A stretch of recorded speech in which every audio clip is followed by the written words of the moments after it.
When we were in the throes of the recession, maybe 2008, and all the banks were going bust and there was massive doom and gloom and all the rest of it, I read something that Warren Buffett wrote, and he said two things. He said, number one, it is all going to be all right. It just will be. It might take time, but it is all going to be all right. And the second thing is, he said, if you live within your means, you will be absolutely fine.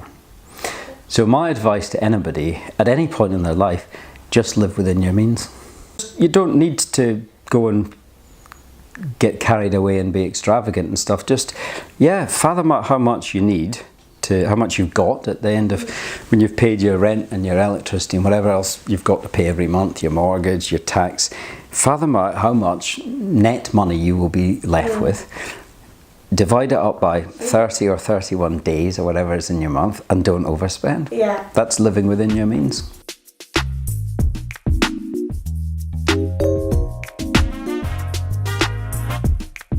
You just have to be selective. Like, you maybe on a night out, do you actually need to drink that night? Like, or can you maybe have a nice meal with friends and just not drink? Like, do you need to? And same with like buying stuff. You don't, like, I don't know, everything I kind of see as like what money I could put into the business or not. So if whether you're saving for anything, so traveling, I'd be like, right, I'm trying to save to travel so I could buy this shirt, but then I might not have a good time traveling. So like, kind of, it helps if you're saving for something.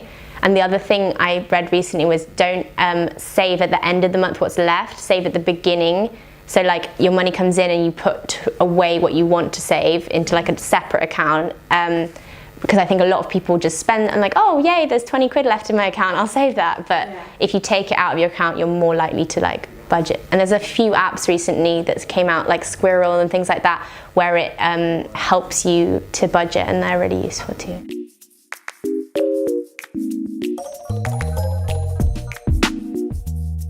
You need to approach the way you manage your money without any sort of like preconception. We're never taught that at school, at uni, and so you kind of just have to learn it for yourself. And there's a lot of like stigmas out there, but the reality is it's important for you to acquire some skills around that. So for instance, if you think about your initial job and the money you're getting in on a monthly basis, maybe look at how you're spending that, like analyze a little bit the inflows and the outflows, and try to put something on the side regularly, and try to think about what you could do with that. Because another important concept that we're never taught about is passive income. Passive income means it's not just like a salary that I get in each month, but it's some income that I can get in from little investments, like various activities. That's passive income because it just happens through your own money. So you don't have to have millions on the side to start investing. Like, you can literally have like tens or like hundreds of pounds, and you can already do it in many, many different ways. And it's important for you to get into that mindset of like, I'm putting something on the side regularly. I'm thinking about what I'm doing with my money rather than just being scared of it. And you know, it depends on where you come from in terms of like knowledge about it, but in general, just don't be scared. Like, try to be really objective about what you're doing with it.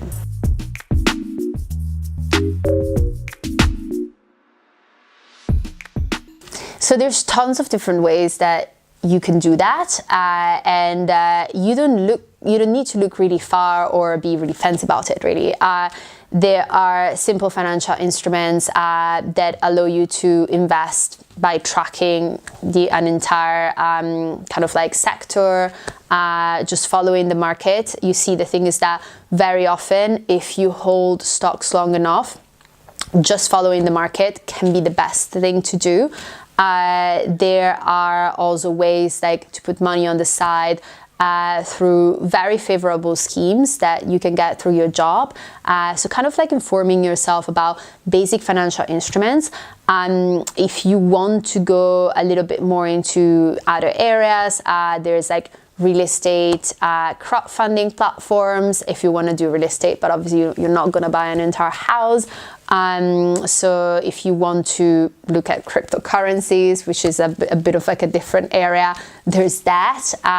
And in most of these areas, you can literally get started with, tens, like not even hundreds of pounds.